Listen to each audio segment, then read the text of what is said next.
कोल्हापूरमध्ये देखील महायुतीला पराभव स्वीकारावा लागला आहे आणि कोल्हापूरमधील पराभवाची कारणं शोधणार राज्यातील विविध राजकीय घडामोडींचा निवडणुकीवर परिणाम झाला असावा आणि लोकसभा निकालानंतर कोल्हापूरमधल्या महायुतीच्या नेत्यांची ही प्रतिक्रिया आहे।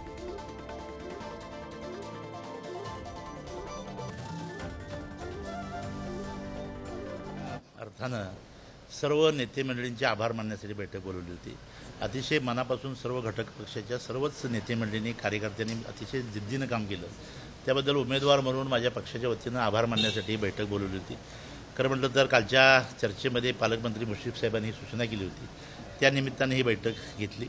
या पुढच्या काळामध्ये सुद्धा महायुती म्हणून एकत्रितपणानं जिल्ह्यामध्ये आपण काम करू अशा पद्धतीची चर्चा झाली आणि जिथं कुठं मताधिक्य कमी झाले त्या ठिकाणी आत्मपरीक्षण करून पुढच्या काळामध्ये कशा सुधारणा करता येतील या पद्धतीची चर्चा निमित्तानं ही वस्तुस्थिती आहे की राज्यामध्ये या 2.5 वर्षामध्ये अनेक उलथापालथी झालेले आहेत। वेगवेगळे घटक पक्ष समाविष्ट झालेले आहेत। मराठा आरक्षणाचं आंदोलन एका बाजूला मोठ्या प्रमाणात त्याचाही फटका बसलेला आहे।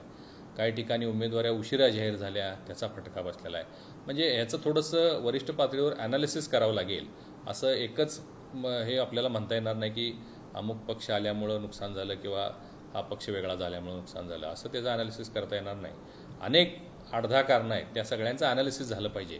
माझा असा अंदाज होता की कागलच्या मताधिक्यावर प्राध्यापक संजय बंडी निवडून येतील, परंतु याला फार मोठा जो छेद होता त्याला बसलेला आहे आणि माझीसुद्धा अनपेक्षितपणानं हा धक्का आहे। शक्ती मार्ग त्यामध्ये जवळजवळ माझ्या मतदारसंघातली 15 आणि तशी राधानगरी भद्रगड मतदारसंघातली सुद्धा 25-30 गावं यामध्ये येत आहेत आणि या सगळ्या शेतकऱ्यांचा फार मोठा विरोध होता आणि या सगळ्या मंडळींना विरोधी घालण्यासाठी एक यंत्रणा कार्यरत होती।